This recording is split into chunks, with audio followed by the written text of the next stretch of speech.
Jabroni Studios, in association with Big Herm Productions, is proud to present to you, recording from an undisclosed location in Oakdale, Connecticut. It's Chris Burns. It's Chris Lynch. This is Dysfunction Junction. Welcome back, everybody, to Dysfunction Junction. It is one of our favorite holidays of the year. It is Halloween season, and we are psyched. Not only are we all in costume, and at the end, we'll all vote. We're going to have a little vote to see who's got the best costume. You folks out there can vote, too. I'll remind you throughout the show. But, man, we're going to talk about our favorite Halloween movies. We got a few quick hits. Other than that, it's all Halloween all the time. Welcome to Dysfunction Function. To Dysfunction Junction. Fuck yeah. My name is Rey Mysterio, Junior, Senior, the Third. With me, as always, the co-host. He is number 9 himself. Chris Lynch. The producer extraordinaire, the man with no hair, the man who brought you Rooster, Wood, and all sorts of great songs. He is Alice in Chains himself. What is up? And, of course, we brought back returning guest, longtime friend. He doesn't just lick the knife. He'll stir the shit and lick the spoon for you. Ladies and gentlemen, boys and girls, it is Tim Robishaw. Woo-hoo! Hey. I thought you were wearing a mask tonight, Tim. What's going on? Yeah, I'm getting the knife waved at. He's in character. He's in character. Yeah, he is. It's all over but the crying at this point. Listen, guys, you guys in the comment section, I'm going to remind you throughout the show, tell us who's got a good costume, what your costume's going to be this year, your favorite Halloween movies. But we talked about it before the open. I was excited last week. The Yankees are going to the World Series for the first time in 15 years. They finally put a good team on the field. We don't need your thumbs down. I will cut that off myself. And I was cautiously optimistic because the Dodgers have been hot. First game, all the games have been relatively tight. But boy, can the Yankees not find new and exciting ways to fuck these games up over the last 3 games. It's been disgusting. Lynch, you and I were talking about this. Tell the folks more. All right. So when you have a guy on base who runs like a guy with 2 broken legs, and he's on second, and he's rounding third, and the third base coach says, "Go home, go home."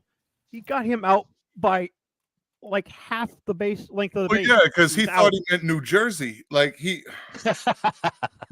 Why was confused. Why would you wave him? Why would you wave him to go home? The guy can't run. Run to third. That guy gets a double. You at least only still have 1 out with 2 men on. What the fuck are you doing? Then you just a single scores 2 at this point. You're absolutely right. Not only that, some of the pitching mistakes I have found just ridiculously costly. First things first. Yeah, like the fact that they threw the ball just in general. If you listen to the scouting reports or if you watch the Dodgers ever in the history of ever, you don't throw a high and outside 4-seamer to Freddie Freeman when he eats those for lunch. And twice in this series, he has taken both times he was thrown an upper. That's literally his fucking pitch of choice, bro. Exactly. Kind of like you might as well just throw a fucking meatball. Wait, the Dodgers? Yeah. You guys watch soccer now? No. All right. I don't follow sports, so that's fine. We're gonna get through this hopefully as painlessly as possible for you. I promise you. But if you scouted Reggie Jackson back in the day, he liked them low and away so he could dig them up and put them in the right field bleachers. If you followed Don Mattingly, he liked them mid-level outside. Why? Because he could drive it to the other field. Right, because he could smoke them all the way over to the far corner. So if you scout this team with any sort of smarts, you don't throw the high 4-seam fastball to Freddie Freeman. I'd have thrown everything near his ankles. At the bottom or across his chest. Yes. Like high chest, like across his nipples. Right anything here, I was gonna say anything nipple level or higher. I'm like, seriously, like that's literally like nipples or knees. Those are your options. Anything else in between that's not a sinker. You could get away with a slider. You could get away with a low and away curveball. But with Freddie Freeman, anything from nipples to shoulders, he is going to eat your lunch. He's gonna. If it's going straight like that, And he's going to make you pay for it. They didn't even, try to make it sink or curve. They just threw it in there straight, and he just. Oh, and if you watch that pitch where he hits he hits swear the to God, he smiles when he sees it. He hit the first walk-off grand slam in World Series history in Game 1. In history. And if you watch that replay, as that pitch comes in and it is going away from him between his nipples and his shoulders, his eyes get big as saucers. And then he hits it and he holds the bat up like he's fucking He-Man. And he tells the world, I just ate your lunch and made you pay for it. Bro, he totally recognized that grand slam pitch. You watch his eyes and he goes, that's the one. And it's fucked up. All right, it so, really is. So my coworker said it best today. Blame the coaching staff. I don't disagree with that. I'm not absolutely. The players aren't playing shitty. There's some really fucked up mistakes going on with the coaching. For pitching staff. 8th inning, I have my ace, my best pitcher on my team, who's at 81 pitches. He throws the first pitch, he gets a hit. Oh, we got to pull him and throw out the fucking dud, who every pitch he's thrown has been a hit. What actual fuck? It was only 81 pitches. Top of the 8th inning. He could have finished the fucking game. That was the most economical game he's thrown all year. Absolutely, because he's usually in the high 100s by that time. Well, not high 100s, but 110. Let's say breaking 110. Yeah. Right. Yeah. He has the arm to pitch that game all the way through. Why the fuck would you pull that guy, man? Now I'm not a Yankees fan. I'm not really a Boston Red Sox by default, and that's a long story. I'm a fan of the game, just like football, and I love the technicalities of it. I can give you a reason why I'd pull him. Go ahead. The reason being, at that stage in a game, he's got the most mileage of time out of the least amount of pitches on that game. I now have him not at his max. I have him in a completely recoverable state at 80%, at 70 to 80% of a full pitch count for him. Mm-hmm. I can understand that for the next night. And that's the only reason I can come up with is, dude, if you're fucking counting pitches, and they are, and they're like, bro, we're this late, and he's only like 83 pitches in. He's at 70%. He's completely recoverable for a short. He could have. He could have. All is that it's the only reason I could come up with for why you legitimately would pull him, so that tomorrow night I can get a nice short hot 50% out of him and then pull somebody in. Well, as a starter, the game 1 starter is going to start game 4. Right. So and that's tonight. He has a whole nother game. He has a whole nother 2 games to sit and recover. Correct. But I do understand that point. If his pitch count had been really, really high, like in the 120s, absolutely pull him. You don't want to blow him out and risk an injury. It's just like if you're winning a football game by 3 touchdowns and you got 4 minutes left in the fourth quarter. It's time for the third string. Yeah, get my practice squad on the field. Right. I understand that because you want to avoid and third string. Especially the further along the season you get, the closer you get to the playoffs. You don't want to burn out your good guys because football right now already has a whole show out for the season that are key players. But man, baseball is just so infuriating sometimes that I get it. It's easy to reflect and look back and pick out the mistakes. And I also understand the argument. I'm not there in real time. What's going through my mind? What decision? Is this the right decision? Coaches are always second guessing themselves. Of course. But it's back to the Yankees of very old, not very old, within the last 20 years of they know they can do this, but they trip on their own deck every game. Oh, yeah. Ever since, I would say the series of 2009 where they won the World Series, every year they made the playoffs after 2009 has been a shit show from the get-go. They can't get out of their own way. I mean, baseball, I hear names, and then you're like, oh yeah, I've heard of him. I don't follow baseball like I follow football. And even now with football, I look around at half the roster. I'm like, who the fuck is this guy? Oh, he's your new starting running back. I'm like, where'd he come from? Oh, game 4, they started him.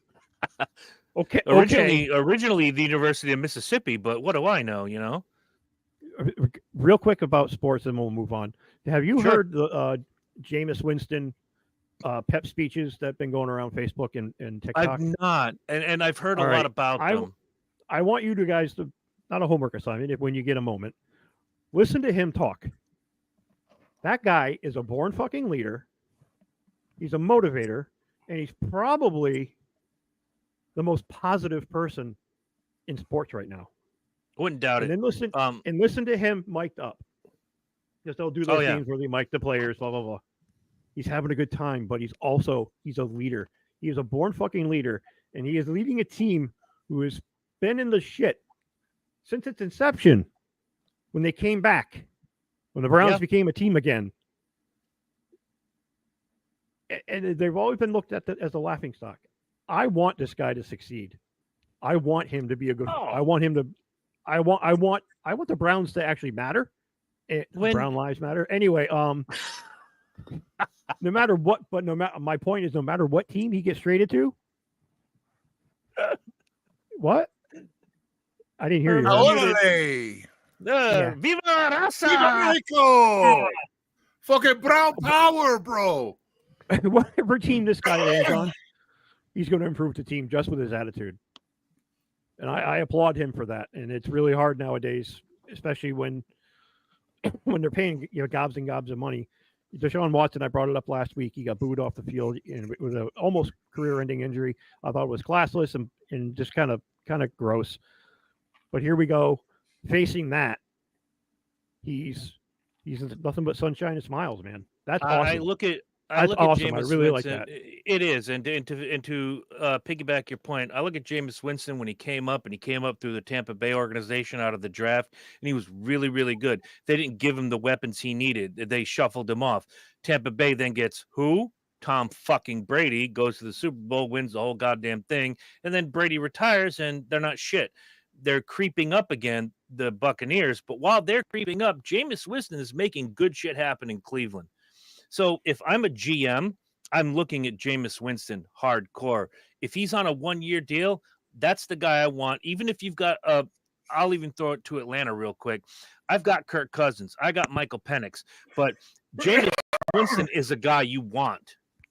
Because while he may not get on the field every single week, he can help Penix, who is a rookie this year and will be second year next year. He can help young guys. And like you said, as a great motivator, what you need in sports is motivation. That's why Joe Torre was successful, Terry Francona, Earl Weaver.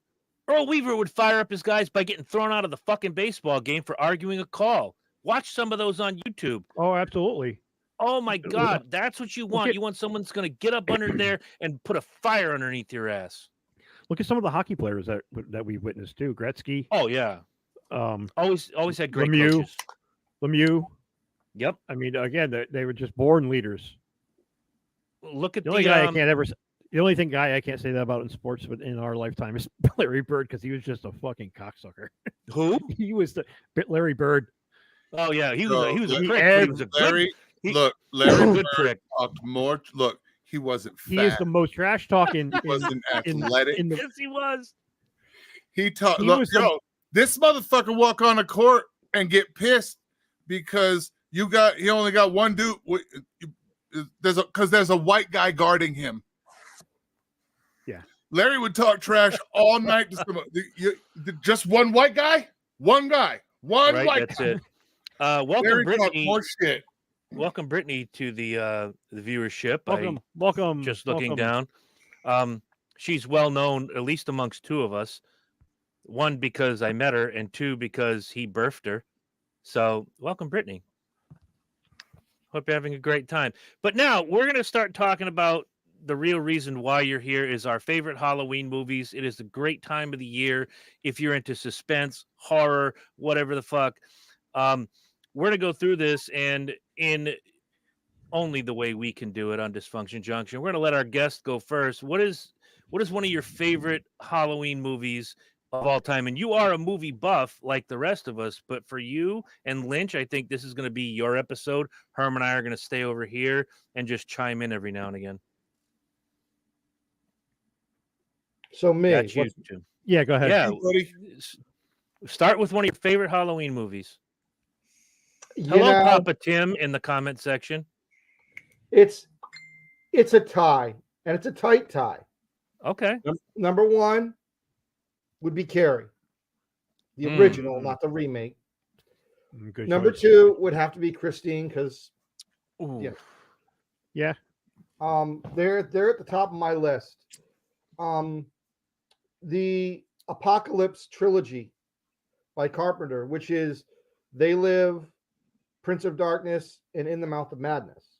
They're all great movies. I mean, the end of Prince of Darkness was just, I have yet to see another movie do it like that. That's a good selection, man. I mean, can appreciate the John Carpenter trilogy. Yeah, Christine was way up on my list. Carrie, I'd forgotten all about. No offense. I mean, that's a great fucking movie. I'm glad you brought that up. But man, Christine, I didn't put mine in any particular order, but Christine definitely deserves to be in the top 2 of any Halloween movie ever in the history of ever. Can I go with my bottom? Sure. I'm just throwing mine right. out in random order and watching you guys So- laugh at. So it's not necessarily a movie, but it's got horror, it's got suspense, it's got terror. It only happens every couple of years. The Notebook. It's the fucking presidential election. We are witnessing a real lifetime in the now. I'm sorry, Burns. I timed that wrong. I timed it wrong. I was hoping you were. You know the rules. The presidential election happens every 4 fucking years. It's a horror show. It's terrifying. It's going to be a bloodbath, and it's really free entertainment. And it's good for I feel full for the next 4 years of politics until the next election rolls around. I was have to see that every year. I was talking to my mom earlier today, and it's our every Tuesday call. And the question was, are you about as ready as I am to stop seeing these stupid ass ads where they're not putting their policy and procedure out there? All they're doing is shitting on each other. And I said, I could not be readier, if that's even a word. I could not be more ready than to stop seeing, Michael Herman likes to put his finger in his own butt. Michael Herman likes to smack kids randomly in Walmart. I'm Chris Burns, and I approve this mess. All you're doing is shitting on your opponent. Why don't you tell me what you're going to do with the next 4 years? And they both do it on both sides. I don't know if you guys have watched it. Donald Trump was on Joe Rogan on Friday. What up, Chaka? Yo, Chaka, what's up? What's up, dude? I still can't find your shit. Lynch didn't link me. Oh, fuck. I'll do it tonight. I won't have any distractions. Right. Megan's not here. Oh, well, Megan, wherever you are, we still love you. She's in Michigan. Michigan. Donald Trump was on Joe Rogan Experience Friday. It's got 17.7 million views since Friday. Wow. And he has been begging Kamala Harris to come on the show. So her team replies, you have to come to me, and it's only going to be for an hour. And Joe Rogan said, no, it's more organic down here in Austin, Texas, in my studio. And I want to learn. I want to have a 2-3 hour conversation with you because I want to know you as a person. And you know why? It's because her handlers know she can't handle 3 hours. Now, I'm not saying that Donald Trump was perfect for 3 hours. He absolutely was not. He sounded like an asshole, and he sounded retarded. Well, that's who he is. But there were moments where he seemed human, and he was genuine. Yeah, Michael Myers had those. Let's see. Name a serial killer. They all had those. Jeffrey Dahmer brought that bitch a sandwich. What the fuck do you want, bro? Of course. Of course they all have moments when they seem like humans. Kuklinski at least bought you a burger before he killed you, and he had a family. Like they all are. They are human. They all have these tiny little fucking moments. Hey, Buffalo Bill, But it was good to rub the lotion on your skin. Okay, so True, Buffalo Bill true. might be the outlier. Of course, he's also a Hi, fictional Jenny Beth. character. What up, JB? I'm love just you, saying it made him look a little bit better than he normally does. And Okay, fair. I've looked at just about any interview with both of them lately, and he's being himself. That Joe Rogan Experience interview kind of humanized him a little bit, made him look a little, just a tiny. I'm talking a red cut hair sliver less than a fucking asshole that he already is. Yeah, But I've listened to you can't clips. I haven't heard the whole thing. You can't extract anything out of Kamala Harris. She doesn't have an identity. She's her whole campaign is buzzwords and Word she salad. repeats herself. Yeah, but word his whole salad. campaign is hate and fear. I don't know that I agree with that. You don't have yeah. to. Come on. I wouldn't say hate. I don't need you to. That's No. See, you're missing the point. I don't need you. No. That's what I'm saying. That's I but what I'm don't see saying it is that way. But what I'm saying is that people that see him that way don't look. There's a lot of people that need other people to see him that way. Correct. I don't care if anybody sees him that way. I don't either. I see him that way. That's fair. Here's my thought. Anyone but her. My other problem is that he, if you ask, he means what he says, but he didn't mean it like that. That's my other problem with Don. Yeah, because the He said context what he of means, but he didn't mean it like that. he is the king. He is the king of it is what you say and how you say it. Where the context gets lost in the sauce. We did that last week with that one quote, and that could rankle a lot of people. He is the king of being missing context, because it's easy for the press, the media, to pick that apart and make it a perfect soundbite, and nobody's going to question it. All the news is saying he said that, so it must be true, because he meanders through. He says this in the Joe Rogan interview. I do what they call the weave. I weave my way through a conversation where I bring in things. Where's a weave? But that's where he gets lost. He moves around too much in a conversation. He's still saying things that could be factually true. Whereas she doesn't say anything. Can we get back to movies? The next, it's not anything. That's the horror show. I got you. And we'll talk about that more next week, because we will be live on Election Day, hopefully with a fun conversation, but we will be live on Election Day. And, do I have to wear khakis and do the fucking Steve Kornacki on this? No, we're just gonna have our fun, and then when we're done with the shows, no, where the fuck am I? That's fine. What is my? Yo, you guys are all missing all of the fucking movies, okay?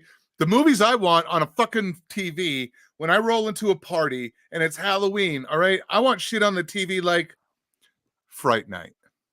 Ooh, good call. On my list. Transylvania 65000. Oh, you're just gonna blow your wad here and throw every fucking No. out? I'm just dropping a couple because I don't have a list. I just have a concept, and I didn't make a list. I just know what movies I throw on. So I'm throwing out I like fun movies when you do a party like that. Horror flicks are great, but the problem is you've got to run. If you do that, like with anything, you've got to run the whole fucking series. I'm with you on that one. With fun, my first pick is going to be fun. Brittany in the comment section said, "I just got Herm's costume. I didn't see the name tag before." You got to think about it, baby. You got to think about it. And to honor Mr. Luchador down here in the corner, yes, I'm the Mexican skeleton. I got my little sombrero on. But don't you also have like the can I just say that as the token Mexican in the group, I'm not offended by either of those costumes. I have the Day of the Dead on my entire arm. I mean, that's what I was gonna say. You've got the Muerte del Lady gimmick. Dia de la Muerte. The whole thing on my right arm. Thunder Rosa from AEW is on his arm. I'm just saying. As the only Mexican descendant here, I'm okay with this. Hey, Herm Bird, approves this Mexican message. All right. Miss Richards says her favorite is The Village. That's not bad. That's actually a pretty good fucking film. Whoever said, and I can't, I'll go back. Who said M. Night Shyamalan? That person Brittany. That would be Brittany and Jenny Beth. I cannot fire Brittany no matter what I do. I can't ban her from the show. But M. Night Shyamalan, for every good movie he makes 6 shitty ones.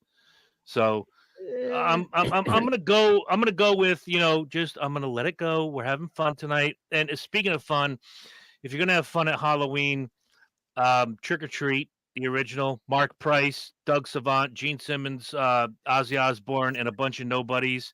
And I was like last week years old when I learned this. The guy who played Sammy Kerr, the resurrected rock star, do you know how he started his career? No. He was a solid gold dancer. Interesting. And wait for it. He later did porn and died of AIDS. He knew porn was in there somewhere. Yeah. I know. But no, he was actually a solid gold dancer when Marilyn McCoo was on the show. His name was Tony Fields, and he did pirouettes with the guitar before Kip Winger was even on the national scene. Look, don't ask me why I know so much about solid gold. Just don't ask. Probably because you and I watched it. Dude, like it was awesome. Like it was a fucking religion. Only on that show could you get Ozzy Osbourne singing "Bark at the Moon" and then 20 minutes later have the Bee Gees singing "Tragedy." Yes, to have the Bee Gees singing and then have Tragedy. Like one. Yes, and then like Kenny Loggins. Right. Like tonight's guests are Lou Rawls, Kenny Loggins, and Ozzy Osbourne. Yeah, and like the Booker's backstage just blowing rails. Like, let's do. Nobody blinked an eye. Jenny Beth in the comment section. The Visit. That movie fucked me up so much. That was a good movie. Isn't that the one? Is that the one with the kids and like Grandma Lucy, Sundowners? Yes. And shit? Yes. Yeah. I like that one. I heard you laughing. Isn't that his daughter? What did I watch last night? What did I watch this afternoon? Suspect Zero. Session 9 with David Caruso. I watched the New Salem's Lot. How was okay? It's pretty good. It's pretty good. They held true. They held pretty good to the book. I liked that it was a little more involved. They definitely had some better effects, and there was lots of good practical effects as well as CGI. Yeah. What else did I watch? The Watchers. I watched that the other week. That was which one? Good. The new one. The one with Dave Bautista. That fucking guy. Yeah. Oh no, that's The Cabin. That's the Cabin in the Woods. That's Knock at the Cabin Door. Yeah, Knock at the Cabin Door. The Watchers. Yeah. Which one? Because there's the newest one with not Ray Romano. No, it's the Watchers. It's the one where it's the things in the woods, and you go out there and they watch you, and with Dakota Fanning. Yeah. Oh, it's somebody else. It's not Dakota Fanning. They kind of looked similar, but it's not her. It's somebody else. I don't remember what her name is, but it's not. I have to look it up. The original one was pretty cheesy. I like the series, The Watchers. Oh yeah, that was good. We're re-racking now. We're going back to Tim. We're going the circle again. Give me another good Halloween movie that these people should check out. Duel. Steven Spielberg. Yes. Yeah. Car versus truck. Steven Spielberg's first big directorial job. Made for TV movie in like 19. Oh well, that was Dennis. That was Dennis Weaver. It's hot.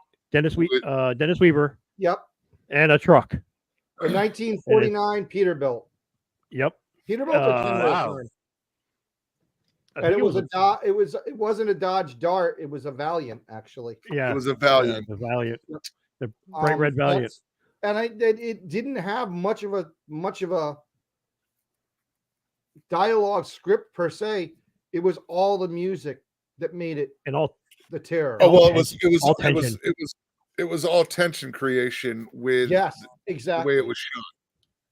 Okay, stop. I want to know because I know it's Halloween movies and someone's going to mention the Halloween series at some point. Yep. Who wrote that haunting piano piece that later on in life, Red Sox and Yankees pitchers, he was a pitcher for both teams. Mike Myers walked out to the mound to that. Who wrote was John that Carpenter. John Carpenter. Was it Carpenter wrote that? Yeah, Carpenter did a score to like a large chunk of his movies. Wow. They all have the same sound to them. Ennio Morricone did majority of the score for the thing. Yes, they're all very, very, very uncorded. They're tonal. They're tonal. They're tonal. They're not music. They use the same 4 bottom chords and then write a high tinky melody to it and run with it. You can it's they're interchangeable. Really. That was the first time I learned to play on piano when I was 8. That's me too. that was my first piano song at Gallup Hill School. A lot. That explains a lot. One of my personal favorites for Halloween, throw it on the TV at a party, Reanimator. Ooh, love Reanimator. Stuart Gordon. Dude, I think that movie has the best final scene in the planet. When the lights go out and you just see the syringe go from full to and not glow anymore. It's fucking beautiful. Full best empty. Ending, best 4 seconds in a movie you've ever watched, and you're because you are like, oh my god. Another one good for me. Go back on track here is I'll hold with this one for later. I'm a big fan of The Shining. Who isn't? I gotta be honest. I think that needs to be redone and redone well. I do too. What was wrong? Wait. When you say redone well, what was wrong with the first one? Nothing. So nothing wrong. It was the story was completely wrong. Okay. What'd you say? The story was completely wrong. That's kind of where I'm going. It wasn't the suspense or the thriller part of it. It was the story, and it was the movie in relation to the written word that I had a big fucking problem with. I would like to Brittany, see. Get out of my head. I would like get to out see of my head, Brittany. All of the tension and all of the suspense that goes with the first movie, and I'd like to see it done closer to the written word. Okay, Brittany, those are definitely Halloween movies, Brittany. Anything that horror was one of those was the next one on my list was The Craft. There's something about that movie that just screams Halloween. That Hocus Pocus, bro. I know people Hocus Pocus. Right, but when you look at The Craft in the mid 90s when it came out, you got 4 hot women. You have this really interesting story of witchcraft. There's just so much about it that's right. October. At the time, there was a whole Wiccan revival. At the time, there was this whole Mother Earth thing that was happening again. So it was kind of powerful within itself for the time. And without doing it, if you remember in the mid to late 90s was the revival-ish. It was bubbling at the time. It's more prominent now. The return of modern day, what I call modern day LaVeyan Satanism, because when Anton LaVey died, everything started to like bubble and bubble and bubble and bubble. Yeah. And I understand his teachings, and I understand, some of the things he says. Whether or not I agree. What year did the Craft Jenny come Beth, out? your answer is 1996. I was going to say 95, 96. Yeah, I already had it. My man Chaka Khan in the comments section, The Craft and the Witches of Eastwick are the best witch movies ever, in my opinion. I got to tell you, Lords of Salem. Lords of Salem was. Witches of Eastwick is probably one of my favorite witch movies. The Craft, I saw The Craft in the theater when it came out because the girl I was dating at the time was like, "Oh, we got to go see this movie about witches and Wiccans." I'm like, "Okay, cool." I liked it. I was surprised that I liked it because I didn't like at the time 93 to like 99. Those years, I didn't like horror movies then because they were way too glossy, way too pretty, way too big budget, way too just get ass in seats with a stupid gimmick. Before we go back, I'm sorry. Scream is Scream. another Oh one my at God. Halloween. The original, the first, I'll say the first two. Anything from 3 on is okay. 3 was kind of shit. Then 4 was okay, and then they got better when they did the reimagining reboot later on. But the first Scream movie is another one. I went to the movie theater. I didn't think I'd like it. I loved it because it didn't take itself seriously, and it was Wes Craven. To stick with the craft. And my next two choices are going to be ridiculous. So because it's the time of season, I'm going to do it. But we're going to go back to the craft. Who was your favorite of the 4? The redhead. Robin Tunney. So you like Robin Tunney. All right. Tim? Same. All right. Herm? I can't remember who's in that movie. Although Faruka was kind of cute. Fairuza Balk is my choice. That's where I'm going to go. All right. And she's number 2. She was in that. I'll go that route. She was number 2 in my head. Yeah. The black girl is supremely sexy, and then she did Half Baked, which made her even more sexier. Oh my God. She was hotter than a pistol, bro. I loved her. Oh, want to touch the hiney. Well, I got a thing for redhead, so. All right, that's okay. I got a thing for dark-skinned women with big booties. So, see, if you I know a place you can go. Yeah, well, I don't know about dark skin, but my wife's the up sub in the living room, so the sub base isn't that far. No. Tim, you were saying I got booty. See Session 9 with David Caruso. Yeah, that's a good one. Let the people know why. It is slow, but it is. So you get it. It's slower than me. Fuck you. So you can follow it, is what you're saying. But it's one of those that drags you down into it, especially at the end. I can agree with that. You guys seen it? Well, wait. I love it. You said David Caruso's in that film, right? Yeah. Name me a David Caruso film that isn't a slow burn from beginning to end. Kiss You of got Death. Jade. Oh, okay, fair enough. Yeah, I Kiss didn't of think Death of that one. wasn't a slow burn. Yo, you want the perfect Herm Halloween party, scary, shitty, fucked up movie on the TV? The Notebook. Yeah. The Platform. The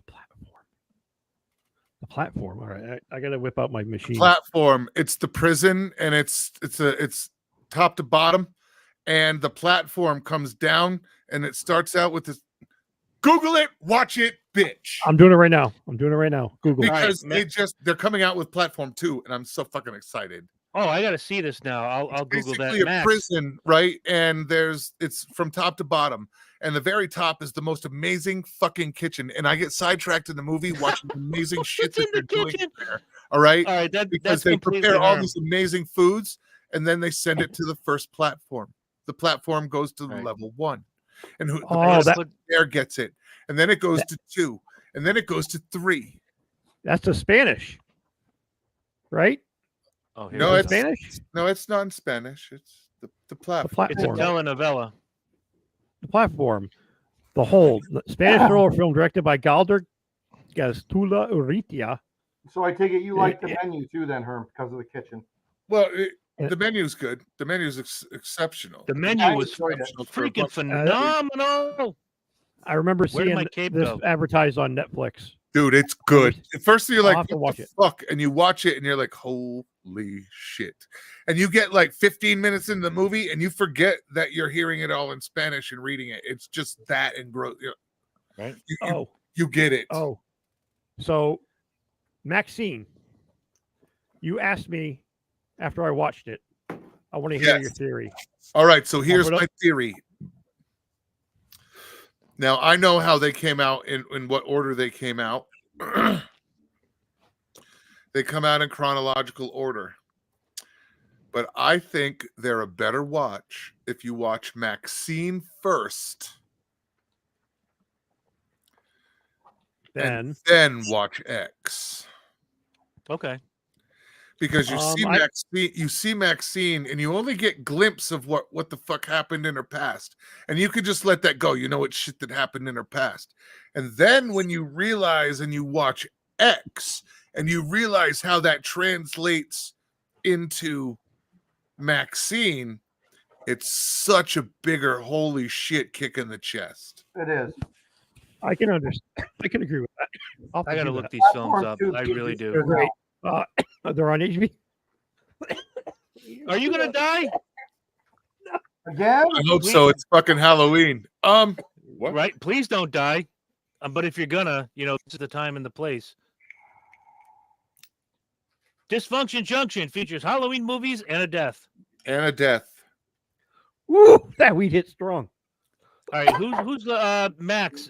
One-legged Max says, big fan of the costume. Chris, are you going out trick-or-treating in that? No. I'm gonna go to work wearing this. No, we're adults. I just go to the candy store, I buy $50 worth of candy and sit in my fucking house and eat whatever the fuck I want. And since One-legged Max is my daughter's boyfriend, ask Emma about dad tax. She hated it as a kid. Oh, that nigga, you think look, my mother was diabetic, so she didn't do it, okay? But there's a reason every parent on the planet goes, I need to look through you. Hold on. I need to take your hand. I need to look. We have to look for the shit that we got to make sure nobody it. ever put no razor blades in candy. There's actually never anything that ever involved any of that bullshit when we grew up. But you know what? We got to take the candy because I got to see what you got. Because after your ass goes to bed, I know we're eating the Almond Joys. I know I'm going in for the Almond Joys. I'm going for the Kit Kats. I'll leave you 2 Reese's peanut butter cups. Okay. We're taking a Twix and a right. If anybody gave you pennies, I'm taking your motherfucking money. All right, bring that comment up. I'm calling horseshit on that comment, and I know she's watching because she's with Max right now. He would always steal my candy. No, I wouldn't. That was a dad tax. I took. Look, you're gonna get a job someday, and you're gonna learn what taxes are all about. How much did you pay for the light? How much did you pay towards the light bill? Yeah, taxation is theft. Yeah, you did. No, it's not. No, it's didn't. You contributed 2 mounds and an Almond Joy, motherfucker. Well, it was more like it was. I'm going to be honest, since I like to be honest. I took all the Almond Joys and maybe 2 Kit Kats. She got the other 75 pounds of shit that she collected that night. I'm gonna tell you the same thing I told my own children. Fuck you. No, it's my house. I do what I want here. Sounds like my dad. You are the light. Emma says, I am the light. Shit, I am the light. I'm the light. What you seek is fire. What you seek is a next roof over your head. Who's next in the rotation? American I think Werewolf we lost the in plot. London. All right. Go ahead, Burns or Herm. Burns, go. Herm just said American Werewolf in London. I don't think anyone can disagree with that. Dude, at the time, that was the most insane practical effects movie on the planet. The way that, dude, the practical effects they used to do the transform on that. Yeah. You'll never get that shit again. They won them an Academy Award. The first Academy Award for special effects. Special effects? Hey, Herm. Was American Werewolf in London. Refresh my memory, Herm. What was the werewolf movie in the early 80s? It had to do with Native Americans. The Howling? The city? Wolfen? There's been a bunch. In 1981, 1981, you had Wolfen, starred a British guy. I can't remember his name, but he was in Looker too, as well. And then you had The Howling, which was 1983 with D. Wallace Stone. That was awesome. Everything. She was in everything. The Howling. Back then. Anything werewolf for me. All I remember was I don't know. I think she turned into a werewolf right there on the news. And the dude was still talking when he died. I'll have to dig deep in my memory banks and see which one that is. The Sam Kinison story. Yeah, you're talking prime time from when I was watching horror movies as a real little kid, because my dad used to fix the broken video cassettes for New England Home Video. I had access to thousands of videotapes. Yo, my dad loved that place. My dad loved that place. Did he go to the one in Groton or the one in Norwich? The one in Groton. Well, the one in Groton. What was whoever the tall guy was that ran the joint when they first opened? Paul something or other. Yes. My father loved him. He knew what my father watched. He'd set shit aside. He'd fucking order shit for it was great.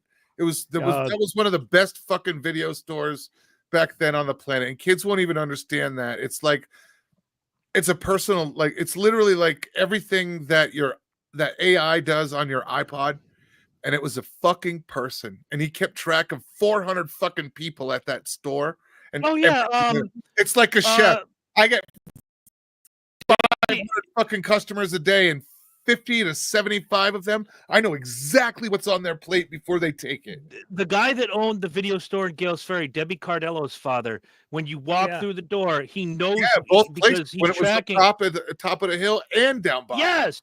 And you would say, Chris, I just got this in. I think you'll like it. Yep. I was 16, 17 years old, and it could be the most subversive thing ever, but I'm going to go a different direction than Herm on this one. I'm going to save the one that you're all going to laugh at till the end. For me and my group of friends, Herm might be one of them. He might not, that sat at my house and watched this, whether it was version 1, 2, or 3, Faces of Death.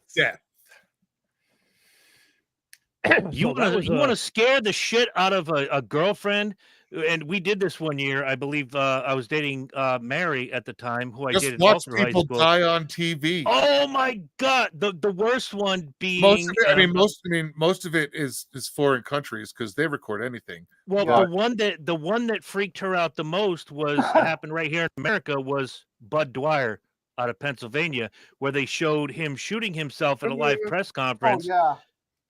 And she was like, "Oh my God, how can you watch this?" And everybody else is like, "This is the greatest thing I've ever seen in the history of my life." No, how can we watch it? It was on live TV. The rest of us were like, "What?" Well, the rest of us were like, "What are you talking about? We watched this on the fucking news when it happened. This was on the 6 o'clock news 3 years ago." I was 8 when that shit went across the news, and we watched him splatter himself on the middle of the conference. Yeah. And we just went back to playing G.I. Joes. Right? Oh, it sucks for that guy. Who's up for kickball? For real, that dude just shot himself. You guys want to go play wiffle ball? Let's go.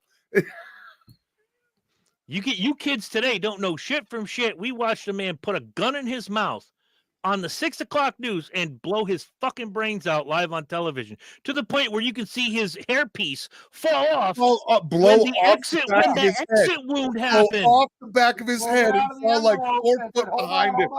Boom. Our Bud Dwyer. We watched a complete full suicide at 8.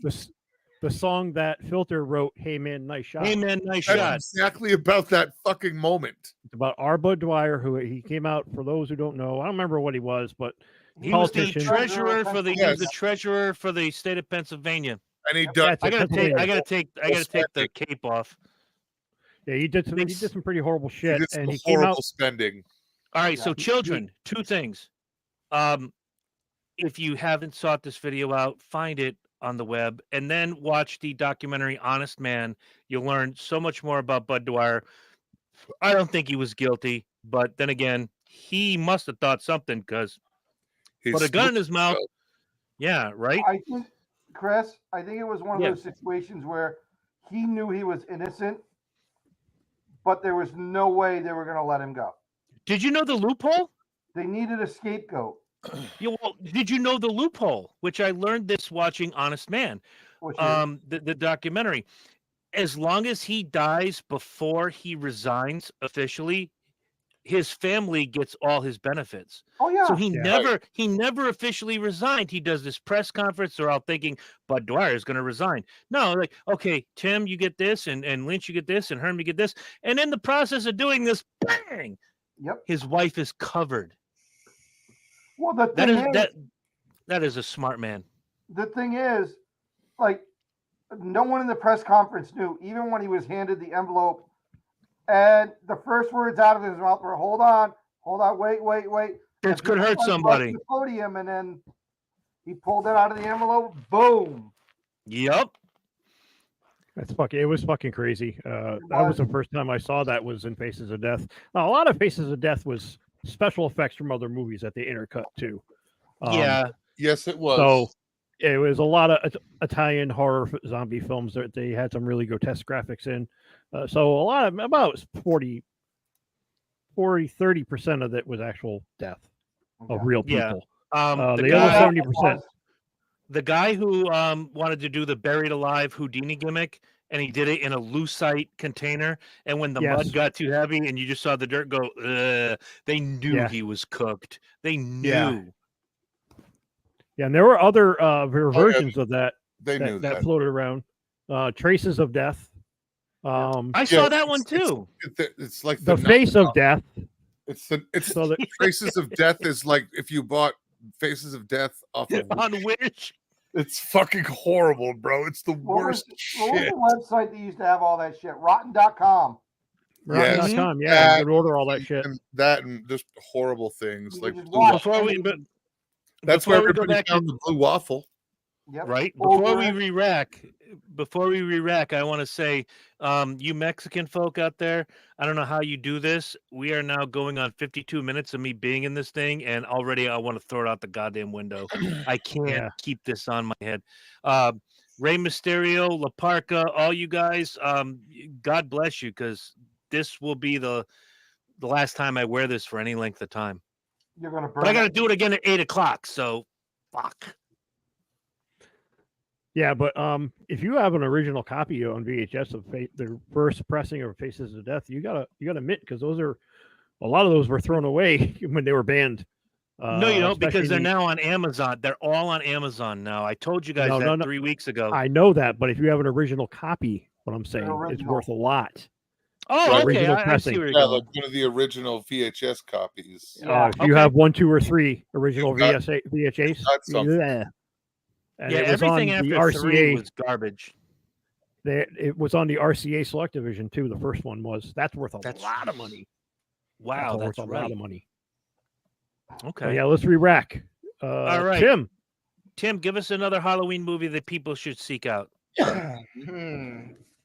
Well, I know I'm going to get kicked in the balls for this one. Not the first one, but the second one in the series. I don't know that series. With Pinhead. Oh, Hellraiser 2. Hellraiser. I will definitely agree with that. The second one is so much better than the first, and so much more visceral. Yeah, I'll buy that. Yeah. Two featured the Cenobites a lot more. The Cenobites in the first movie only get like 8 minutes of screen time, and then they became the main character. Because if you ever read the original book or the novella, it's based on the Hellbound Heart. They're just like implied to be in the shadows. Do you remember what the good last read line in the film was? I don't remember. Jesus wept. What's your pleasure, sir? Yeah, and the first one was Jesus wept. The Oriental guy in the back room. Lynch, are you wearing a Captain's Daughter T-shirt? Yes, I am.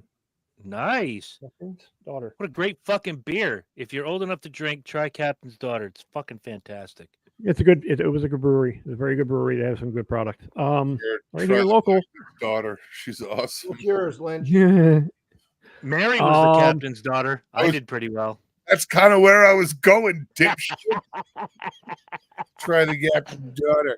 She's awesome. You can't see the facial expressions when I'm in the mask. I'm sorry. I was with you. You couldn't see. That's what I'm saying. Like I can't get a read on this fucking room, bro. So I'm gonna throw it out there, get it out of the way. Halloween. Pretty much anything from the original trilogy, the original 3. 1 and 2 you can watch as one movie. I don't think we can include 3. I think stop. No, listen. I'm going to include 3. No, listen. And okay, I'll go ahead and finish, and then I'll say, and then I'll rebuttal. We'll let you finish. Okay, so Halloween 1 and 2, just splice it together and watch it. It's one movie. It's about just under 3 hours if you watch them back to back. It's that night picking up in the hospital. I was going to say it's literally like 72 hours of time. That's all it is. Yep. It's the same evening. Right. And Laurie Strode's in the hospital. Right. And the 24 to 36 that follow. It's literally 3 days and that's it. Yeah. So, and this is my spiel for why the first 3 Halloweens are the perfect trilogy. Halloween 1 and Halloween 2, you can introduce Michael Myers and Laurie Strode, brother wants to kill sister, yada, yada, yada. The fight through the hospital keeps him in one location. build some tension, blah blah blah. The kills are gorier. There's more kills. There are more inventive kills. And then at the end, you think Michael Myers dies. And what they went to do with 3 was make it an anthology series. Have the John Carpenter Presents Halloween 3. John Carpenter Presents Halloween 4, and then a subtitle. That was the original direction with what they were doing with 3. That was their intention. And I kind of wish that somebody else had taken that and ran with it, because because here's the thing. Most of the movies after Halloween 2 make no fucking sense whatsoever and destroy things that happened in the original timeline. I'll buy that, because it wasn't until Halloween H2O that it really came back.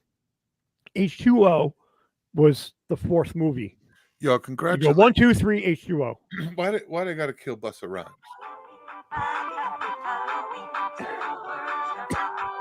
It's almost time, kids. The clock is ticking. Be in front of your TV sets for the horror-thon. And remember the big giveaway at 9. We were singing that pre-production. Yes. It's a beautiful thing. But then, you bookend it with a Halloween H2O, where it picks up right at the end of Halloween 2. Right. And discredits everything else that happened. But Rob Zombie's... Go ahead, please finish. Finish. No. You were in point. Just get rid of everything that happened in the Thorn series. That was fucking stupid. They didn't know what they were doing. The only reason they were pumping out Halloween movies was because Mustafa Akkad has still held the rights, and he's a greedy fucking dude and produced shit. Halloween 6: The Curse of Michael Myers is probably the worst of that series. Go to Rob Zombie's Halloween, it's okay. It picked up, but it didn't knock it out of the park. Well, it completely changes the backstory to where correct Michael was went too tortured. deep, in my opinion. It was exactly. Good, but it went too deep. He's not a tortured child. He's just a kid who snapped one night. Yeah. And just had a mental break. Yep. Rob Zombie's Halloween 2. Well, that's only if that's only if you're following John Carpenter's version of Halloween, of who correct. Michael is. Once you've reimagined who Michael is and a continuation thereof, again, once again, that's the problem. Is we all want very specific. We want blacks and whites. We don't want a black mermaid. We don't want stories to change. We like the stories that we know. We want a white Snow White. That's what I'm saying, and I'm not saying that because it's what I want, because that's what I personally want. But we all have issue with change, and that's pretty much where that section of Halloween movies went with. It wasn't really true to the first 2. Because I don't feel the third movie was true to anything other than John Carpenter's imagination. It was so much fun, though.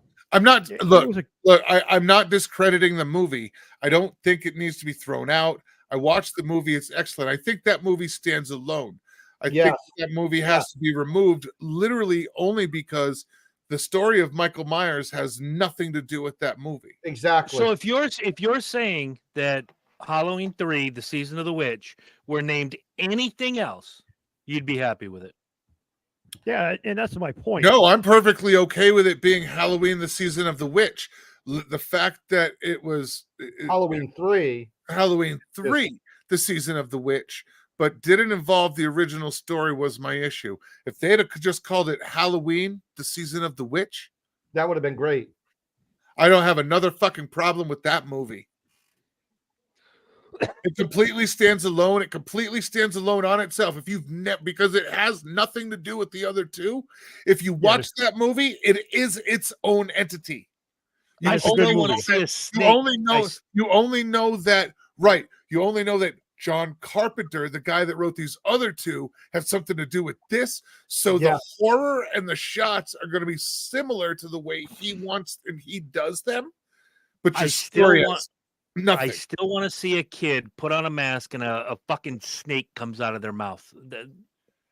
Oh, absolutely. But you could call that movie anything else that you wanted to, and nobody would know. Tactic. You could have called it anything, and nobody would know that it was the third installment in that series by John Carpenter. Understood. Who's up next? You are. Tim. I am. All right. This is the first of two. Tim, you wouldn't that be Herm? Oh, whatever. Silver Bullets is a great movie. Ooh, Corey Haim. Great Halloween movie.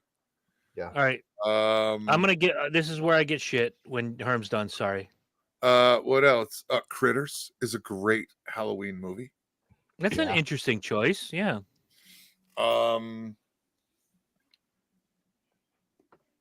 Critters 2, one of Leonardo DiCaprio's first movies. Is a great Halloween movie. Yes. All right. Here comes the point where of my next two movies I'm going to get shit on, but I don't care. It's fun. It's a fun watch every year. I wait till October to watch it. Right back. I'm going. Good. I'm glad he's gone. Shocker. What? Oh, of course you have. Shocker. Oh, yeah. It starts out as a horror movie. It becomes a comedy. And for what it's worth, every October I seek it out and I watch it again. It's so funny, but it doesn't start out funny. It becomes funny. It's just one of those films where you pay attention. You get the horror. Now it's gonna. Now we're turning the tides. It's gonna become a comedy for the last 25 minutes. It's ridiculous, and that's what I like in Halloween movies. Ridiculous. I want it. I don't need blood and guts. I want that fair share of horror, but I want something ridiculous. Like this couldn't happen in polite society. That's why I don't watch The Iceman during Halloween, because that shit happened in real life. But Shocker could never happen in real life. No, you would hope not. There's two ways you could think about that. One, you hope there's not a serial killer who runs a TV repair company, and two, that a guy could live through an execution and then go kill a bunch more people. Yeah. That would be a couple of failures right there. Yeah, right? so Tim, the most banging soundtrack of any horror movie ever. I will give it that. It's got a pretty good soundtrack. Monster Squad. That was good. Not the best, but Wolfman's got nards. No, Wolfman got nards. Strangeland. That's a good one. Dee Snider. Motherfucker! I just watched that 3 weeks ago. What a great fucking movie! What is it? So twisted. I love it. Strangeland. Oh yeah, my god! Strangeland with Dee Snider. Yep. If you have a daughter, watch this movie with at least something to drink, because you get to the end, you're like, I hope you're not fucking around on the internet. I really don't have. Fuck! What a great film. Next time my daughter comes down, I'm gonna sit her. I own that movie on Amazon. I'm gonna sit her down and make her watch that movie. I'm gonna say, Emma, watch this on TikTok. Well, she already owes me. What Is a Woman? So now she's gonna watch What Is a Woman. We're gonna have our creature double feature. What Is a Woman and Strangeland. Jesus. Oh, what a creature double feature that is! Right, creatures aplenty. I got one that's new on my list over in the last couple of years is the Terrifier series. Not bad. One, then two. You know what? I didn't care for 2. I didn't care for that whole clown show, whatever that bullshit was in the middle of that. When you see 3, it'll make more sense. Look, I'm sure it will, but I got to be honest, I was not fucking happy at 2. I watched 1 and was like, I love this nigga. It's like my spirit animal. And then I watched 2 and it was like, he's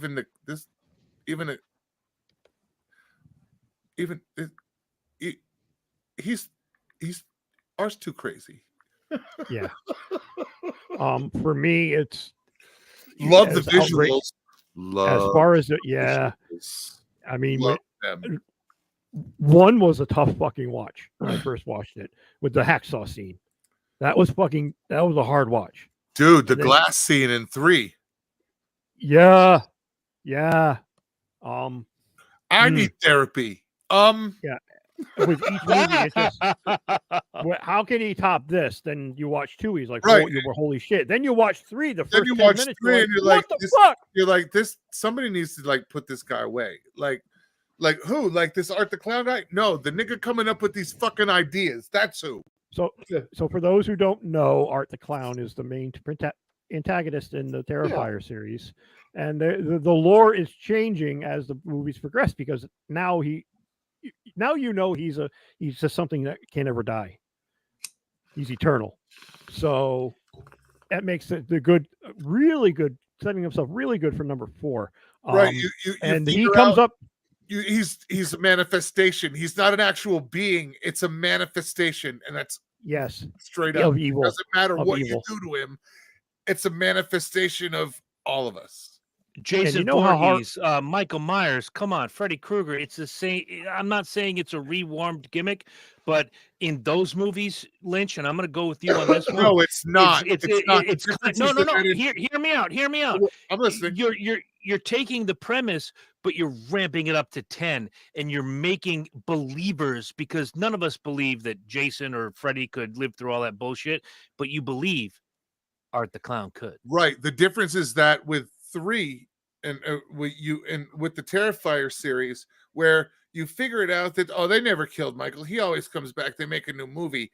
In the Terrifier series, they grow through and basically spoon feed you the concept that art can't go away. It isn't like you figure it out. They basically hand feed you that this now. So now you've bought into, but it's literally the caveat between the movie series. The Terrifier series makes you understand blatantly how it works. Yeah, not taking 3, 4, 6 movies to figure it the fuck out. So now you're in. We've told you what's going on, and now you're strapped in for the fucking ride, and you can't get off. Right, and the guy carries a 55-gallon hefty bag around with his murder tools. That's fucking awesome. It's literally like it's like awesome. Like the heavy duty 7mm bags that I use at work. He literally just walks around with one of those with things, and when it's time to kill somebody, he just pulls it out of the fucking bag. Yep. And when he's in 3, when he's handing out gifts to the little kids in the mall, I'm like, oh my god, I know what's coming next. Right, I know what's coming next. Go boom, and he blows up little fucking kids playing. Holy shit! Because now, the difference is that Michael's going to kill everybody. Now, you are as the audience, you're like, how Art's going to kill the children? How's he going to do it? Right, and the suspense and the thrill is in figuring out how it's going to do it, because he's handing out weapons to children and empty boxes. That's it. And I'm glad Damien Leone was tactful in how he handled the children in this series, especially 3, because it's all implied. And even in 2, it's implied. Yes, it's very much that you see the negligee. It's very much the negligee hitting the floor.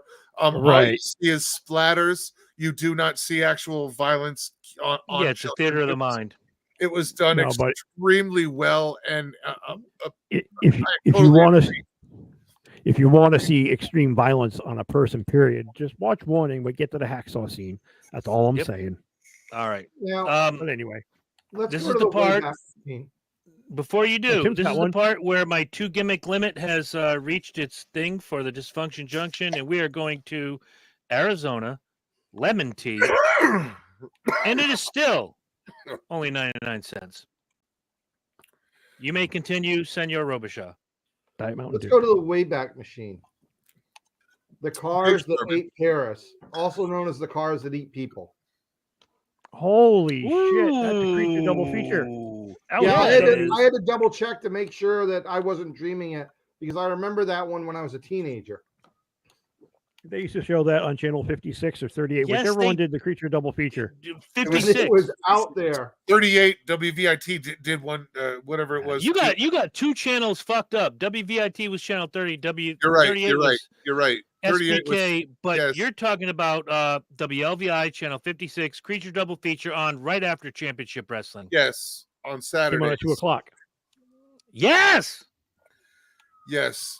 And then From let's 2 to see. 6. We also had WPIX. The WPIX. the cars that eat people. What? Yo, wow. I don't understand how Rubber hasn't made anybody's list. It's on there. It's definitely on there because I own it. It's so fucking hilarious and It is. beautiful. Well, I own it. Here's I a have little. it on DVD. Here's a Of little course you Easter do. egg for you. Some people try to consider it a spiritual sequel to Christine. I could see Dude, it. some people are stupid as fuck. Thank you. I can Mhm. see it. It's a very, very far stretch. It is. It's a real far stretch. Dude, that's Yeah, a real long fucking walk, bro. You're grasping at Yeah. straws at that one if you think With that. no water. That's a real long walk. Jenny Great Beth asked choice, this Tim. Jenny Beth asked this quite a while ago, and I'm going to answer it. Was an American Werewolf in Paris more suspense? Yeah, with really shitty CGI and a very cheesy story. When I first It was heard they more were making, comedy than anything. yeah, when I heard they were making a sequel to it, I was very hopeful. But then I found out John Landis had nothing to do with it, and all my hope was dashed. I waited for the DVD on that one. Fair enough. I like Tom Everett Scott, the guy who played the lead character. I liked him in that thing you do. He's good. He's a good actor. But yeah, they played it for laughs and not really anything else. All right. Who's next on the list? Herm. I guess that'd be you. What am I doing? It's we're Pick it's another our one. final go round. Pick another one.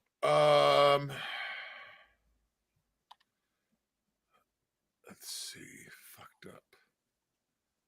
What did I watch? Oh, what did I watch just yesterday? That was fucking Notebook.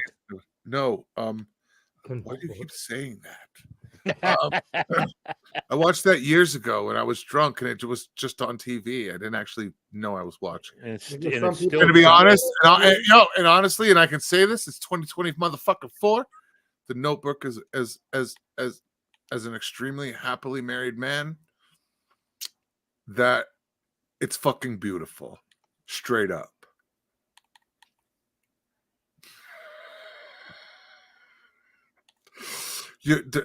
He knows He's having a stroke. I don't, are you having a stroke? You muted me. I'm You Chris muted me. Burns, and I approve that message. All right, I'm just saying. Look, I don't care if you know how you know I'm gay. I'm just saying as a No, it had nothing to do with that. Had to do with taking your man card and cutting your dick off. Yo, as a very happily married man, man. I can get that. You're the big happy man. You know, look, she doesn't know who you are. Yeah, but I do. I know who she is. So Whatever. it's all right. I like the Turn it- Notebook. Whatever. That's a Whatever. fair. You also used the word lovely like a comma, so Well, only when I talk about food, though. Like it's love. It's, again, facial lovely. expressions. We can't. Lovely. One day a year, I wear the mask. I can't. Next year, I'm gonna I have to don't come say up with anything. I never use the word silky unless it's about a gravy or a sauce. So I just bought some new drawers. They're so silky. no, you never hear that. However, I do have a demi port that is just silky. got a good Sarah in the comments section says the Notebook is a terrible story about an awful relationship. Victor said the Notebook is beautiful. Well said. Both of you guys are on opposite ends of the spectrum. We're talking about Halloween movies. I just say the Notebook to throw Herm off. We'll talk. You know what? Maybe we'll do an entire episode on the Notebook. I don't know, but let's get back to Halloween movies. I have a couple of them that are decent. Evil Dead 2. Well, Sarah, Um, as a married man, I can completely understand looking at a woman and telling her, just tell me what you want I can't do that. Yes, just tell me what you want. It's that simple. It's the same fucking conversation I have at dinner every night.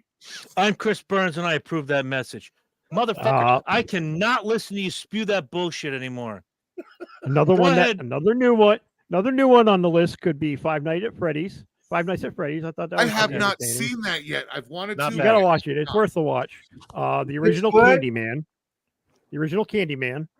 Yeah, Candyman was good. All right. And you can't forget The Nightmare Before Christmas.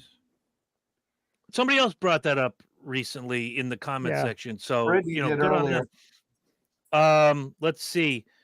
JB says Rob Zombie's The Munsters might be lighthearted and out of character for Zombie. However, it shows Sherry Moon Zombie diverse talent and acting. That's a good. No, Sarah, right? That old lady was fucking hot. I'd have banged her. Oh wow, here we go. Sarah, actually, was really surprising. It was very surprising. All right, I got the last. Do I have the last pick? I think everybody went through the circle. Time. Go ahead. All right. Originally, just to throw you guys off, I was gonna say Kiss Meets the Phantom of the Park just to watch Lynch and Herm cringe. Dude, it is a Halloween movie. That movie would totally work for kind of farcy with all the movies I'm rolling out. It totally would work. Totally. Right. Yeah. However, going in a different direction. I'm going total 90s B movie. I don't care if you watch 1 or 2. I'm going with Night of the Demons.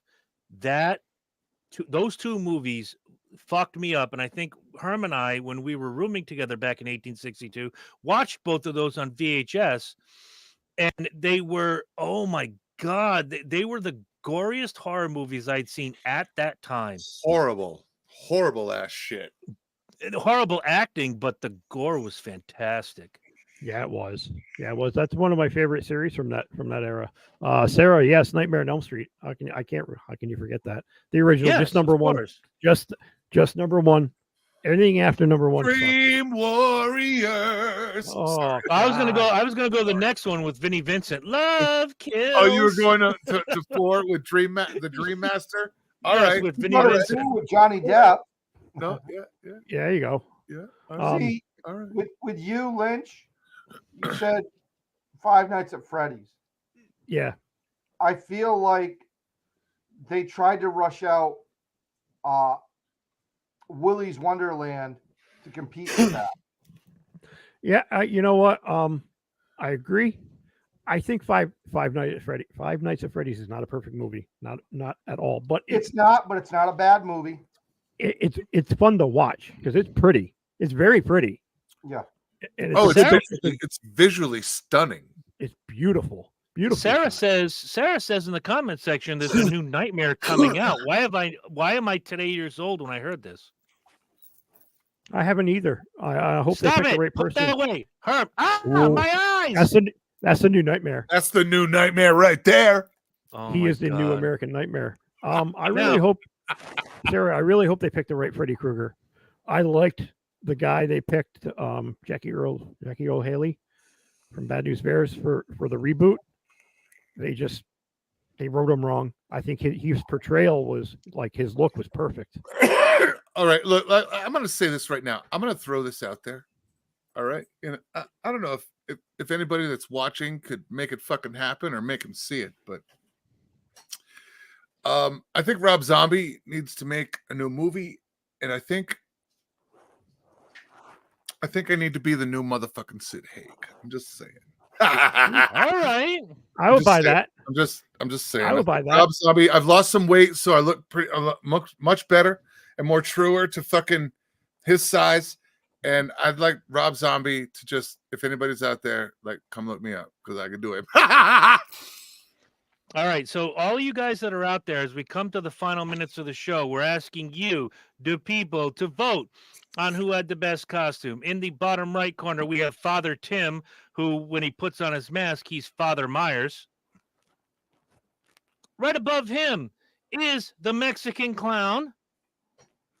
We have above me, Alice in Chains, and you have the Extreme Luchador, El Falcone. So while we wax philosophically over the next few minutes, you get to vote, and whoever wins gets nothing except bragging rights. Or Herm will cook him a brisket, whatever Sure. works. Sure. You got to no delivery though. You got to pick it up. I'll be there. I'll be there in 2 days. I'm just saying. For your brisket, I'm on it. And by the way, this is still. I'll be there in 35 hours, 51 minutes, and 24 seconds. Oh, so he's going to beat me by half an hour easily. So you're taking a long way. I got it. Yeah. Anyway, I'm using Brock Yates' van from the first Cannonball. Bro, it's a 31-hour drive. I did it. I got lost for 3 hours, took a 4-hour nap, and I still made it in 29. Nice. Let's go around the horn. What is the shittiest horror movie you ever saw while the voting comes in? Tim, come on. God, you're gonna ask me that. Yeah. I hate to say it because we all love them. Trick or Treat. What? Something's wrong with my computer, guys. I got no feed on Tim. I'm gonna buzz him out, and maybe he can try to check in. I'm not sure what's going on, but I'll fix it. Don't you worry. I'll make this go right. I'll make this go right the fuck away. I got it. Unlike our Dude, I watched that movie 3 times in the last month. Unlike our political ads, we love everybody's opinion here. So, Tim, if you think Trick or Treat is the shittiest horror movie you ever saw, God love you. You're entitled to be wrong. You are allowed to be wrong. Welcome to America. That's it. Lynch, shittiest horror movie you ever saw.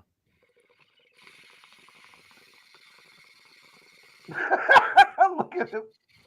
He won't because he thinks every horror movie's awesome. I swear to God does. I was talking. I was muted. Silent Night, Deadly Night. Any of them? Okay. They were fucking horrible. Horrible. They were fucked up. Yeah, no. They're in my top 10 as well. With a close second with Dr. Giggles. With the guy the second one? Dr. Giggles. Okay. I like Dr. Giggles. Yeah. You would. I totally liked him. Considering all I saw was the retard from LA Law every time he was on the fucking screen. It was fucking beautiful. Benny. All I saw was, okay, I'll make the copies. I got it. When Herm figured out that guy wasn't really retarded, he was blown away. Bro. We've talked about this. Very convincing. Dude, the people on set didn't know he wasn't fucking retarded. Here's one Bingo. that people consider. Dude, he was so fucking amazing in that role. Like, the people that he worked with every fucking day. It's like me acting like the blind guy, the blind dishwasher at that restaurant for that week. Or acting deaf. You acted deaf. Yeah. When I did the blind dishwasher thing for a while, but I did the Marys and don't get a bite. No, I can read lip. So if you talk to me, I'm good for a week, bro. It's literally that's how good it was. All right, Friday night, let's get this done. Let's bang this out, guys. Come on, let's go. Go ahead, Tim, please. One that people say is stupid, but I actually love. People say it's one of the worst. Killer Clowns from Outer Space. Yeah, that's a shut your whore mouth. It's a guilty pleasure. I love it. Dude, the remake, the remake of My Bloody Valentine was horrible. Yes. I was going to go with the remake. I was going to go with the remake of Carrie, but I thought of one other that is probably even worse, which was They Live, which came out around Halloween. It was promoted as scary, but it was suspenseful, but it was sci-fi. It was way too many things thrown into one. A guilty pleasure movie, if ever there was one. But I love that fucking movie. I love that fucking movie. I love it. Yeah, but like I said, it was part of his trilogy, Apocalypse trilogy. Exactly. Yeah. That was John Carpenter just thinking, I can throw anything against the wall and it will stick. It did not. But it's a great watch. Yeah. Oh, I love that movie. Worth a watch. It's worth a watch. Die, motherfucker. I can say just The newest thing isn't actually a remake. It is a sequel. Okay. Or actually, it's a prequel. It's a prequel. Yeah, because if you watch that one and then watch the original The Thing, it picks up right where it leaves off. Yep, exactly. With the dog running over the. Well, okay. All right, horror buff boy. First of all, here we go.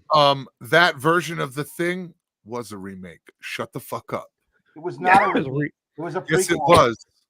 No. He's talking. The original Thing is a remake. Oh yeah, okay, yep. Remake of The Thing from outer space. I thought he was talking about the new one. No, I appreciate the original with Kurt Russell is a remake. Yes, that one is, but the newest one isn't. It's a prequel. No, the newest one is just a reiteration. It's a reimagination.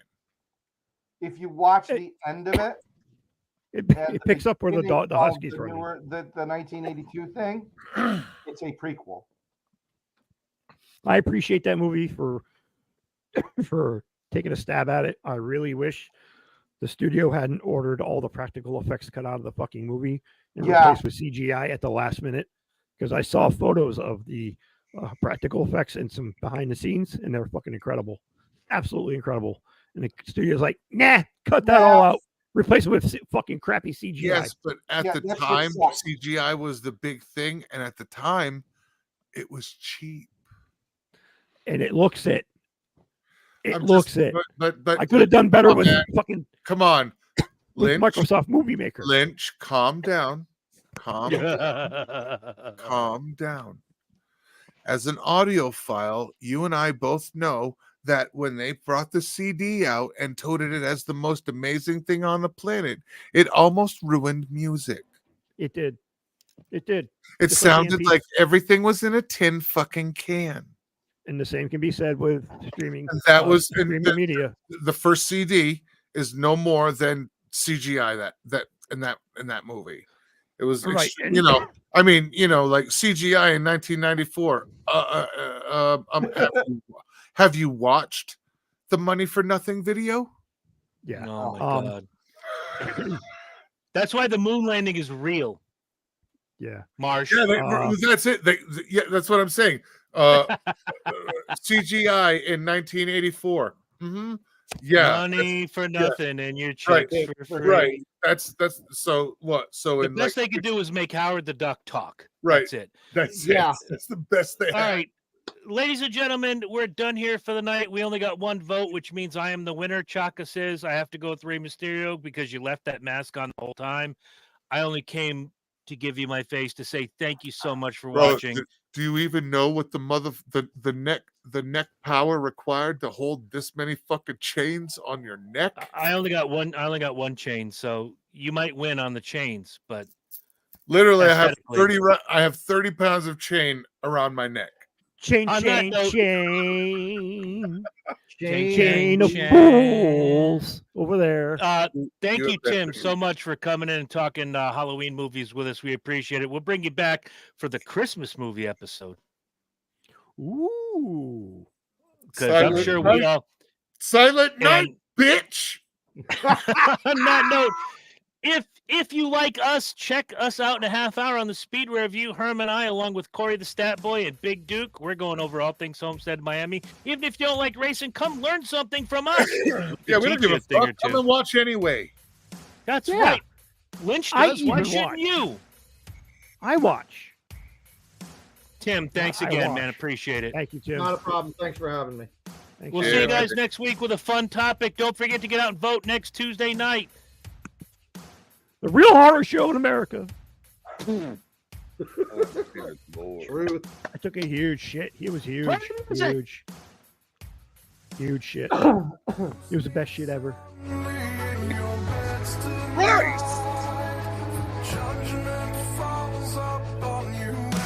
Cauliflower. It was my dick. It's huge. It was better than any other. Better than eight.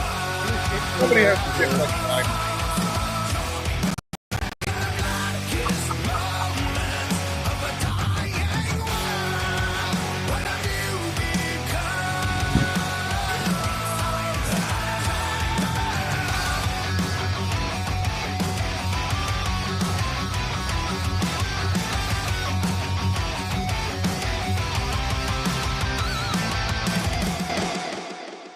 What's your favorite scary movie? Showgirls. I took a huge shit. Kamala came out of the restroom with corn in her teeth. That's all I'm saying. That's all I'm saying. Corn in her teeth. She likes poo. We She's the gotta poo. go. He's doing his Vince McMahon